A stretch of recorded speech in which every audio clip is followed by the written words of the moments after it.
Hello and welcome to Redeeming Thunder. This is chapter 81, part 2, given to me on 4/23/26. And this one is important because this is in the month of August and September.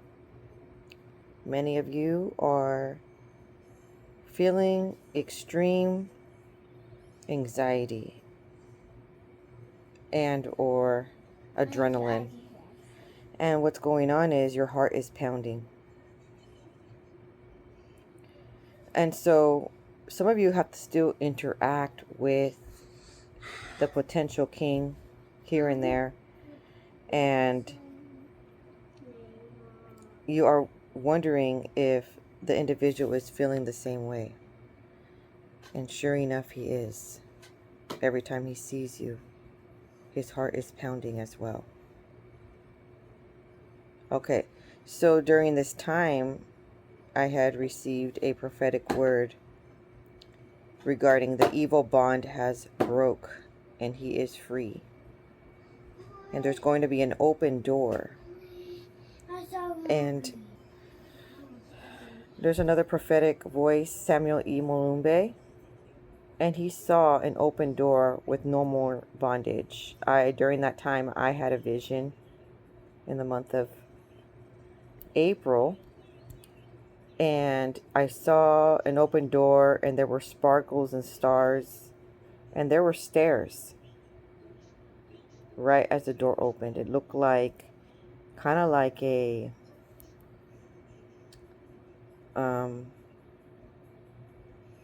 building, sort of a scenario of a door opening into a stairway in a building. So you know how, like in a hospital building or in a clinic or in a office building, there is an option to use the elevator and or to use the stairs. So there was a lot of light coming through the door. The light was shining off of the stairs, and there were stars. So stairs usually represent elevation, ascending, and one needs to walk through the door. There's an open door coming in your dimensions of time. So something is occurring.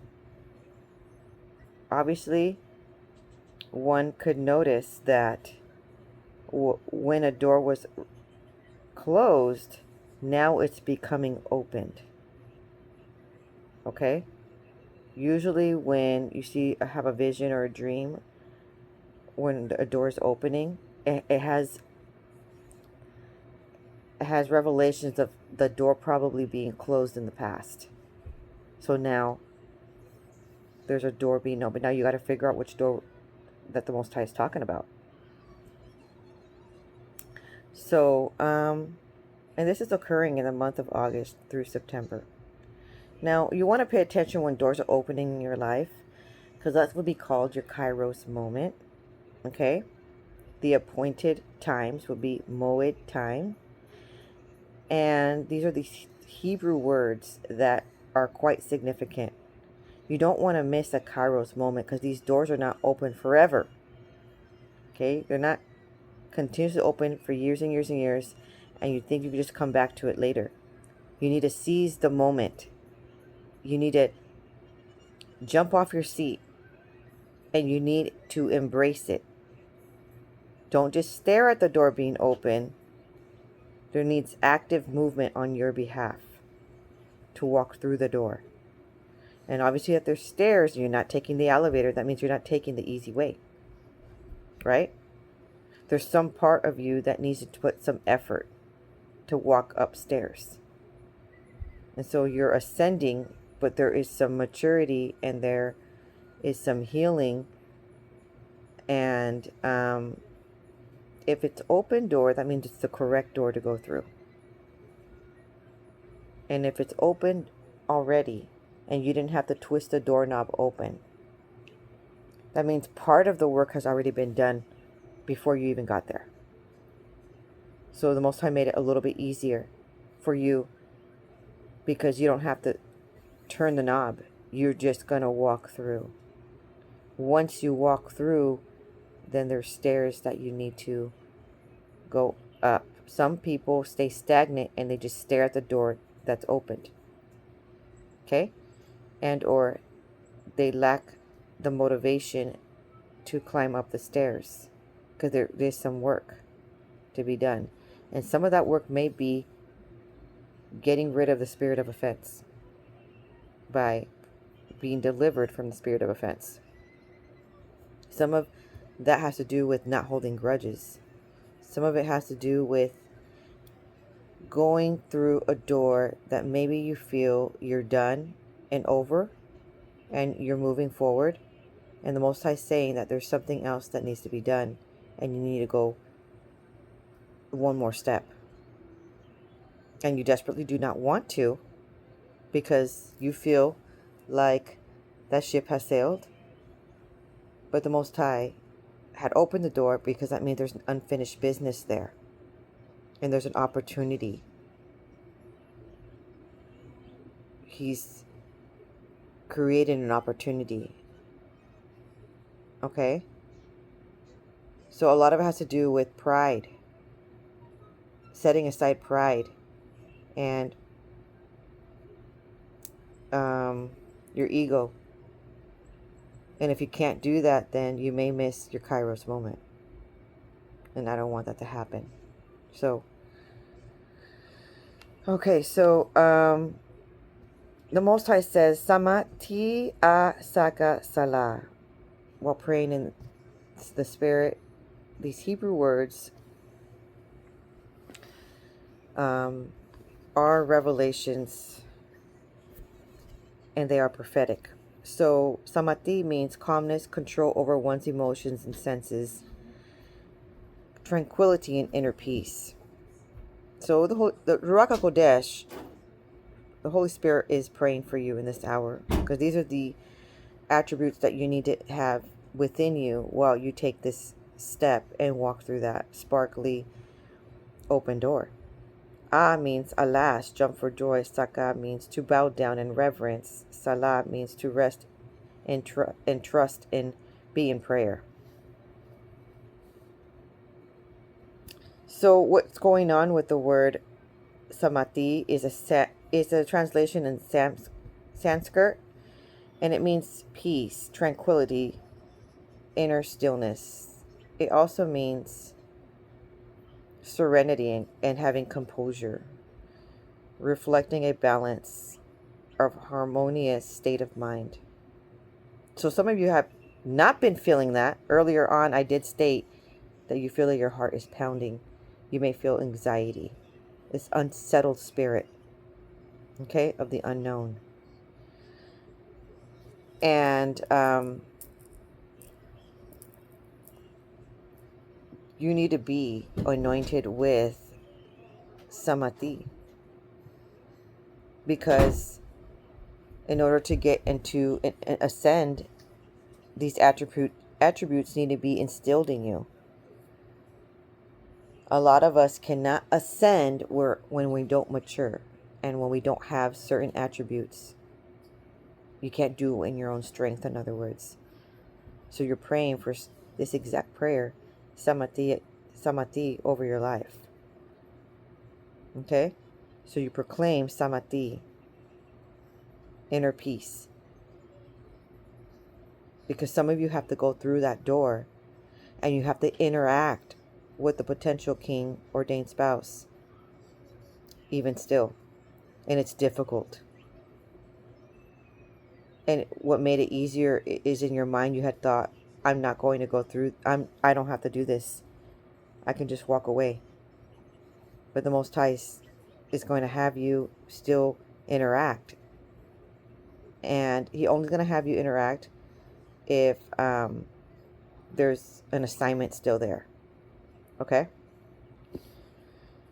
So now He says, Ali Salah Saya, which means elevate, to ascend, to send someone for something. Yahuwah is salvation. So upon interacting, upon entering the same building that that individual is in, the Most High is putting you on assignment.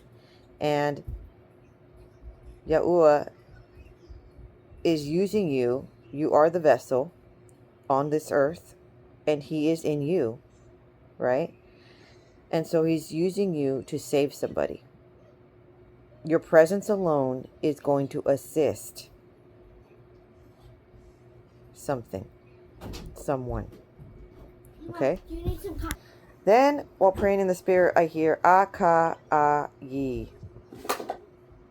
which means, alas, jump for joy in this manner. Alas, jump for joy, a shock, a surprise, admiration. So upon you interacting with some individual in your life, there's going to be a surprise. There's going to be something. Okay? And then I hear Samata. Interesting enough, this word means Yahuwah has heard. So there's something that your spirit man have been praying for, that you yourself in your person possibly was not praying for, but your spirit was. Okay? So it was unknown. But the Most High heard a prayer that you have stated. And when you pray in the Spirit, a lot of the time you don't know what you're saying, right? So, but you could feel it. You could feel what you're praying for. Because you're praying in a different language, a heavenly language. So you don't always know what you're praying for. But that's when Ruach HaKodesh, okay, the set apart spirit, that's what it means. Which means Yahusha's spirit praying for you. Exactly what you're needing to be done on this earth. Now, there's a prophetic word, a prophetic voice coming through, okay? And the title of it is, this person feels he's losing you and they will do something unexpected. Okay? So we're living on this earth and we're nonchalantly thinking that things just happen to arise and occurrences happen just out of the willy, out of the whim. And it's not really like that, actually. Quite literally, what you're thinking in this very moment, you're manifesting something to occur on this earth. Okay? Even when you're thinking subconsciously, things are still manifesting on this planet. And it's occurring when you speak forth out loud, and then it's also occurring when you're thinking about it. That's why you always want to think positive. Okay? Because you're speaking life. That's why you always want to speak positive, because either you're speaking death or you're speaking life into somebody or yourself. So during this hour, you could have been already moving on. Remember chapter 81, part 1 and prior. You have understood that you have shared your feelings. You have given the letter or the email or the text, whatever the case may be, on your behalf. And you chose the individual. And that individual, so during this time you had up and did your move. Okay? The Most High has told you to go through that open door. And that open door is going to be some elevation and promotion. And you're doing it on your own without the help of anybody else but the Most High. And somebody is noticing that you may be receiving some elevation without their assistance, thinking that they were the only one to help you elevate, okay? And it's driving them to get wrecked. They are crashing out in this hour, quite literally. They're not okay. Okay? They are not okay. So, Person feels they are losing you and they are about to do something surprising. Take a deep breath, quiet your mind, and for a second, let yourself be totally here, because this message did not find you by luck. Someone is thinking about you right now with a heavy heart.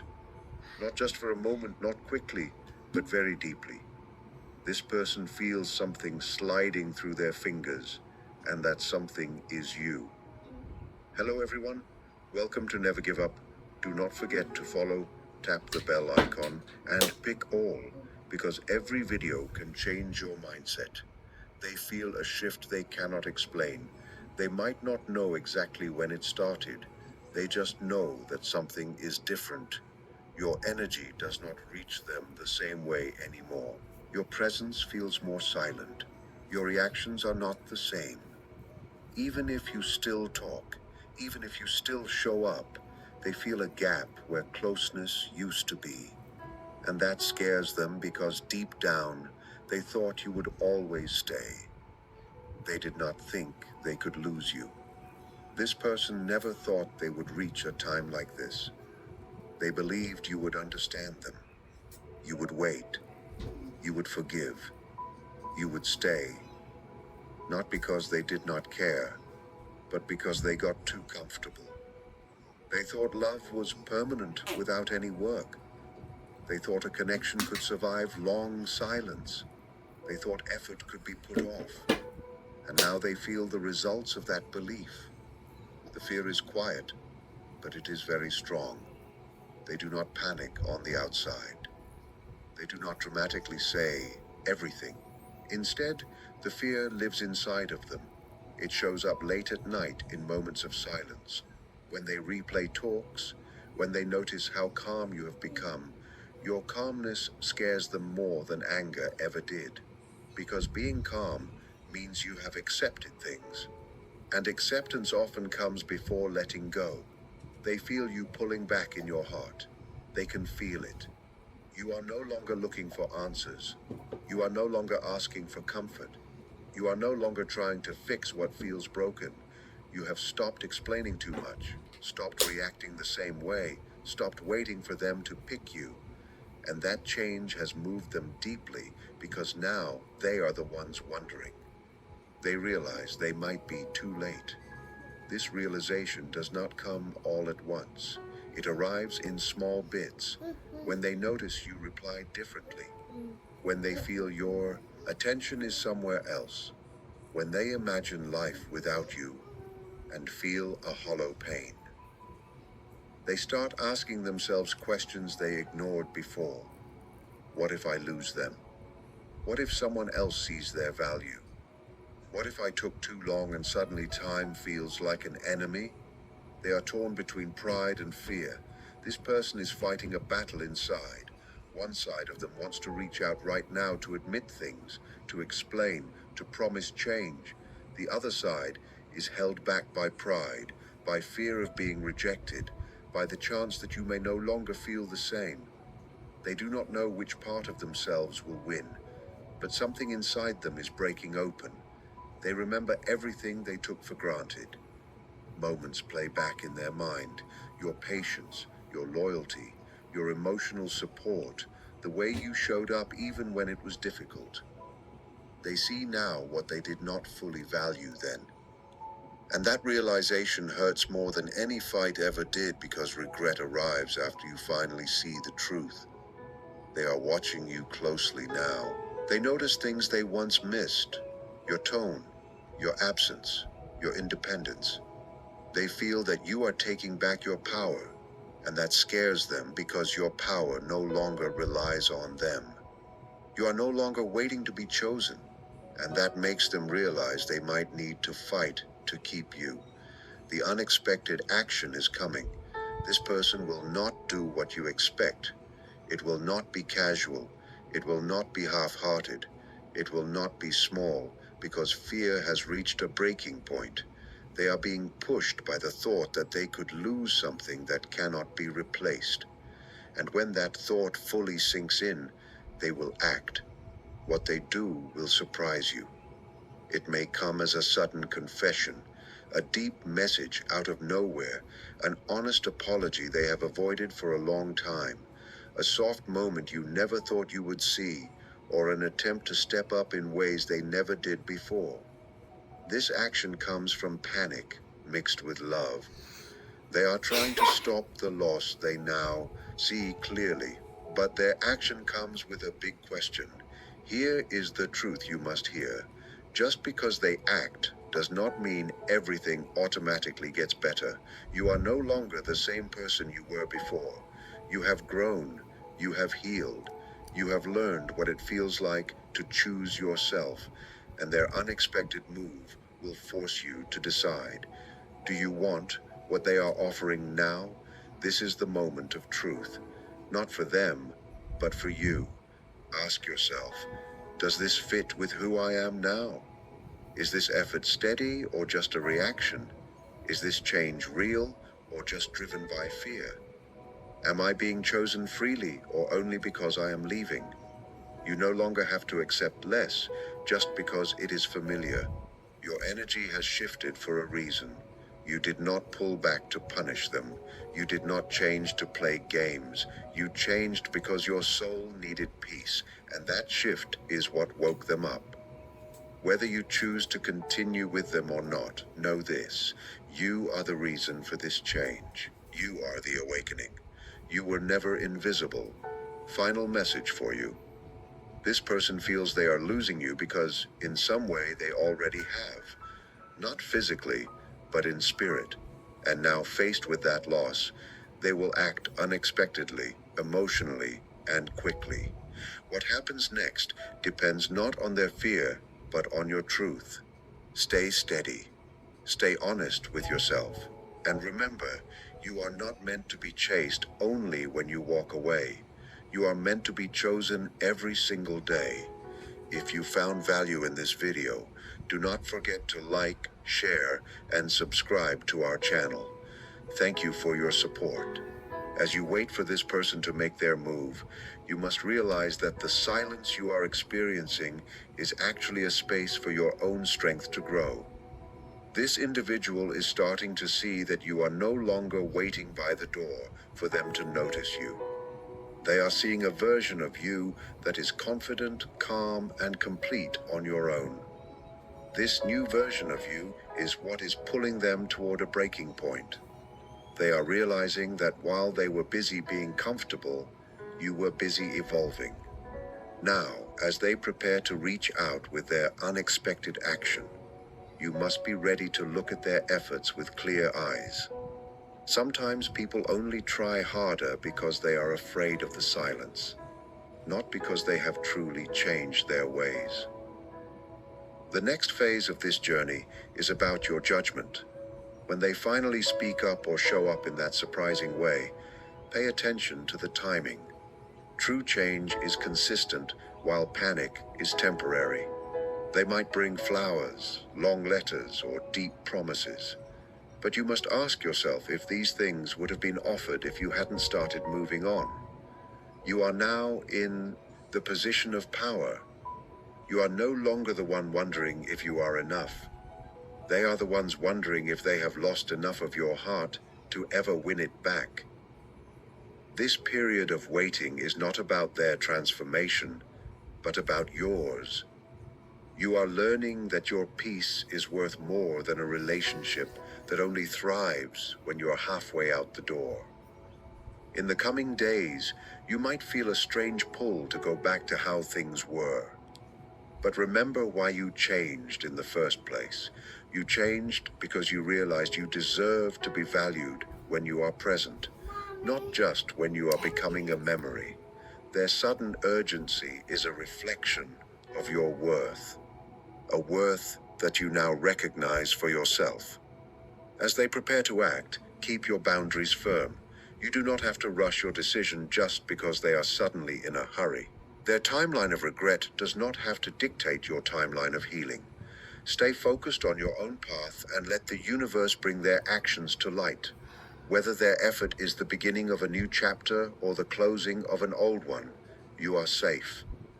You have already done the hardest part, which was learning to stand on your own. Whatever they choose to do next will only confirm what you already know. You are a person worth fighting for, but more importantly, you are a person worth choosing every single day without being prompted by fear. Trust your intuition as things unfold, because your inner voice knows the difference between a real change of heart and a temporary fear of being alone. When this unexpected action finally happens, you will feel a rush of many different feelings. You might feel relief, or you might feel a strange sense of sadness, because you are seeing them try for the very first time. It is a powerful moment when someone finally gives you what you asked for months or years ago, but you must look past the emotion of the moment. See if their new energy is built to last, or if it is just a quick fix to stop the pain of losing you. They are acting now because the reality of your absence has finally hit them. They are realizing that the person who always understood and always stayed has finally reached a limit. This is the moment where their words must be backed up by a real change in how they live their life. You might notice that they start bringing up old memories or trying to remind you of the good times you shared. This is because they want to pull you back into the past where they felt safe and in control. But you do not live there anymore. You have moved into a future where you value your own peace more than a familiar habit as they try to close the gap between you. Stay observant. Watch if they truly listen to your needs now, or if they are still just talking about their own fears. The way they handle your distance will tell you everything you need to know.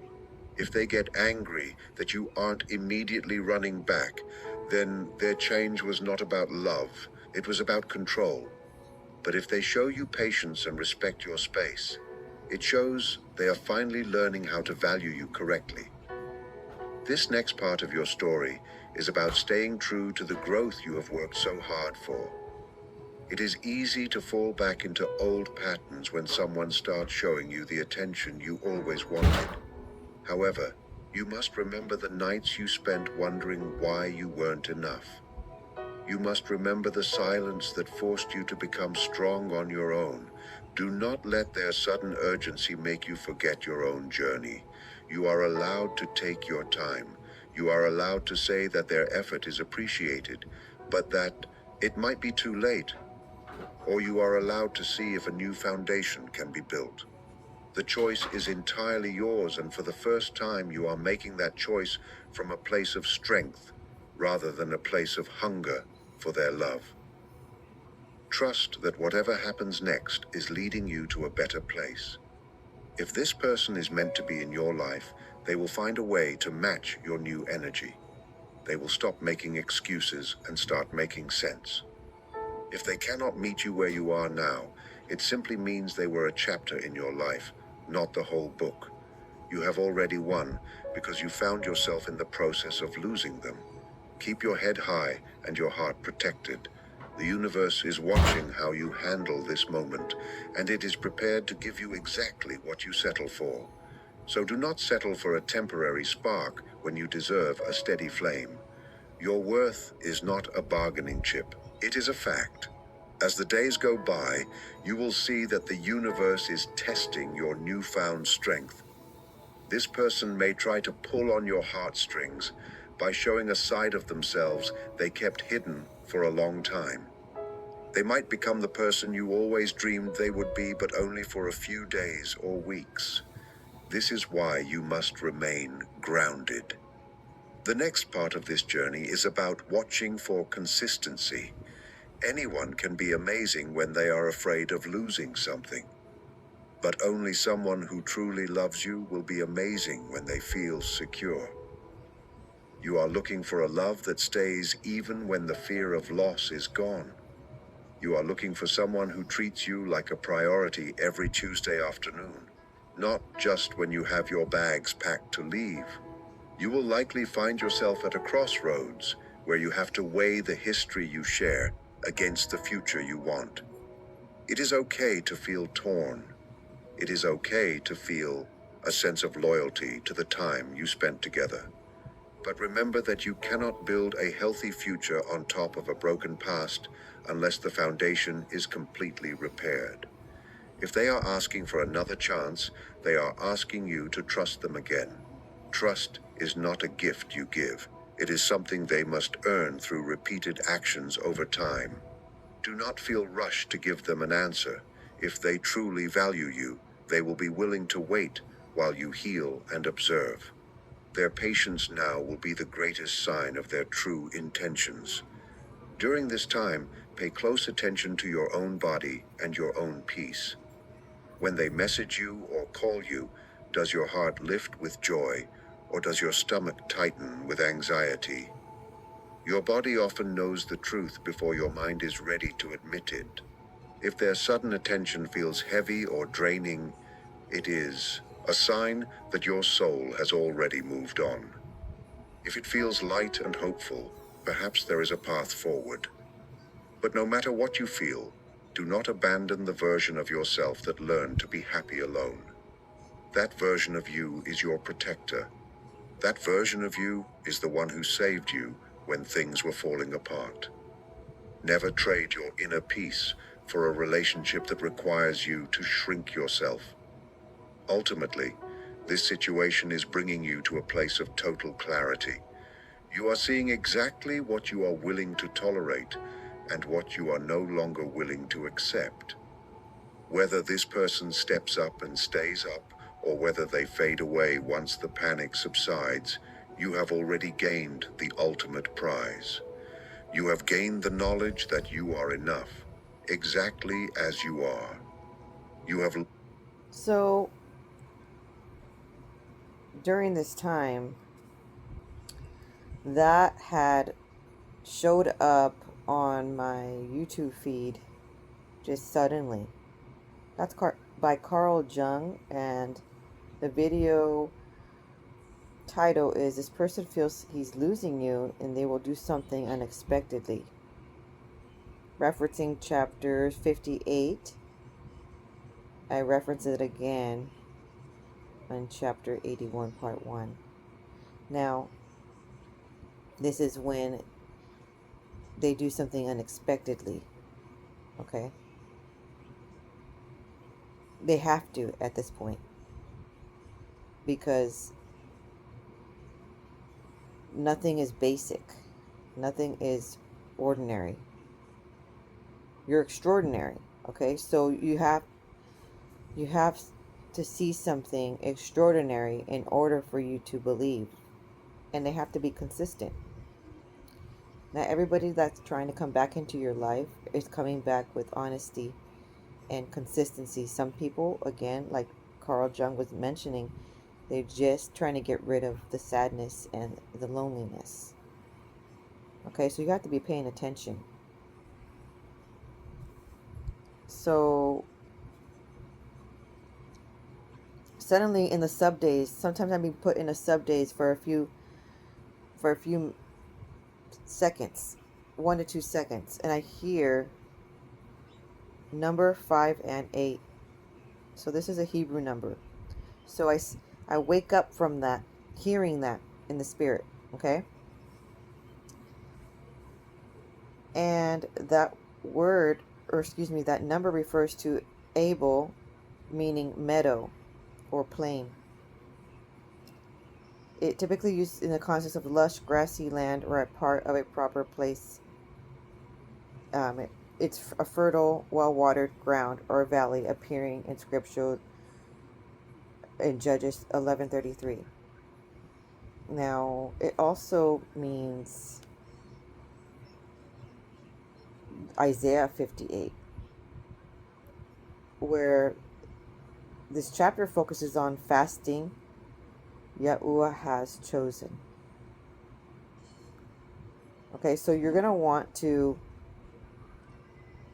enter in rest. That means trust the Most High and be in prayer. And then you're going to want to fast during this time, because you need clarity and you need supernatural strength, right? You need samati, right? To overcome you. Composure, calm, serenity. Because it hasn't been that way. You have not been feeling that. And you could be feeling what a potential spouse, ordained spouse, has been feeling. You could be still interconnected through a soul tie in the spirit. And you could be feeling their nervousness, their anxiety, and yours in itself. Okay, so you're needing to establish grounding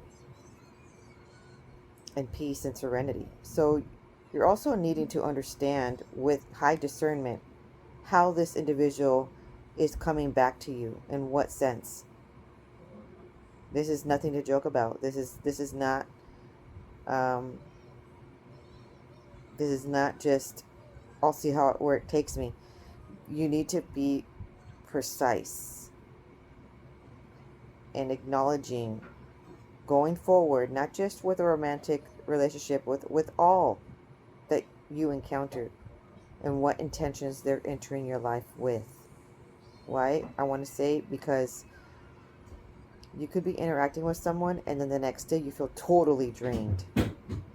Your head hurts, your jaw hurts, your shoulders are achy, and you just don't understand why. If you felt you had a decent, maybe you could even call insightful conversation with an individual that you met at the store, or that you met at your Zumba class, or that you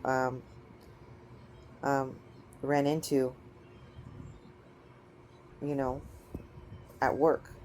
But the next day you feel totally drained. Pay attention to that. You're not supposed to be feeling totally drained after talking to somebody. And a lot of the time people just think, oh, I'm just tired. It's just, been one of those days. It's not. Everything is spiritual, and somebody was taking vitality. Even though you guys did not embrace. Usually vitality is transferred through touching someone, embracing someone, handshake even, high five, definitely through a hug. But I noticed that vitality can be transferred through giving them wisdom and knowledge. Okay? So pay attention. Now, in the sub days I hear 52 as well. So the Most High wants us to research Hebrew number 52 means Abishai, which means father. It also means gifts. Okay, so it's referencing somebody named Abishai, who was the eldest son of Zeruiah, sister of David. 1 Chronicles 2:16. His brothers were Joab, later commander-in-chief of the army, and Ashael, renowned for his speed. Growing up in Bethlehem within the tribe of Judah, the three brothers formed a formidable military triad that stood by David from his wilderness years through the consolidation of the united monarchy. Companion of David in exile. While David was hunted by Saul, Abishai volunteered for the daring night raid into the royal camp. David asked Ahimelech the Hittite and Abishai son of Zeruiah, who will go down. David asked, who will go down with me to Saul in the camp? And Abishai stated, I will go down. Answered. Okay, 1 Samuel 26:6. Inside the camp, he urged David to permit a fatal spear thrust. And Yahuwah had delivered your enemy into your hand. Now let me pin him to the ground with one thrust of the spear. That's what it states in 1 Samuel 26:8. David restrained him, sparing Yahuwah's anointed. The scene reveals Abishai's fearless zeal alongside a willingness to submit to righteous restraint. So these are giving attributes of this person's personality.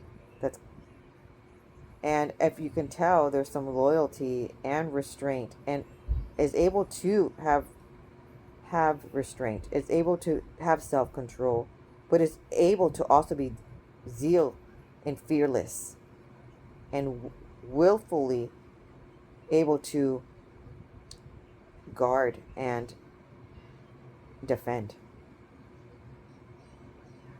Okay? And the character traits and spiritual insights, I want to elaborate a little bit further. Courage, engaged giants, infiltrated enemy camps, and stood in the thickest fighting. Loyalty, consistently aligned with David, whether on the run or enthroned. That's key right there. David was king, living the best life, and then suddenly he was attacked by his own son Absalom. Another time he was attacked by King Saul. Anyway, either way, this individual stayed by David's side in the good times and in the bad times, in sickness and in health, for richer or for poor. Okay? Hopefully that does ring a bell to understand these character traits, how they matter so much.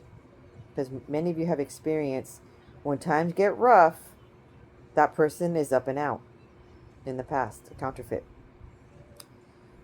a dismissive avoidant, okay? Would do something of that nature. Or a narcissistic person would just be blaming and shaming. How things didn't go right because you must have done something wrong. So, if you noticed, these attributes are quite spectacular in the sense that this person didn't get up and run, they stayed. Okay?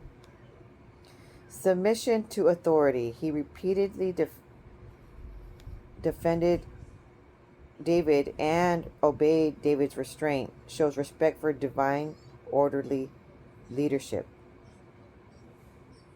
So in the sub-days I can give a lot of ideas. I heard a motor, then I ride a motorcycle every single time I come over here. And then I hear it's going to happen now. And then I hear we're going to turn off the lights. So not all the time do I know by detail what these little phrases mean, but these should be giving some hints. And you should ask that your Heavenly Father what He means by these details. But just to state, it's going to happen now. Something's going to happen now. Okay? There's hearts pounding. And something's going to happen now.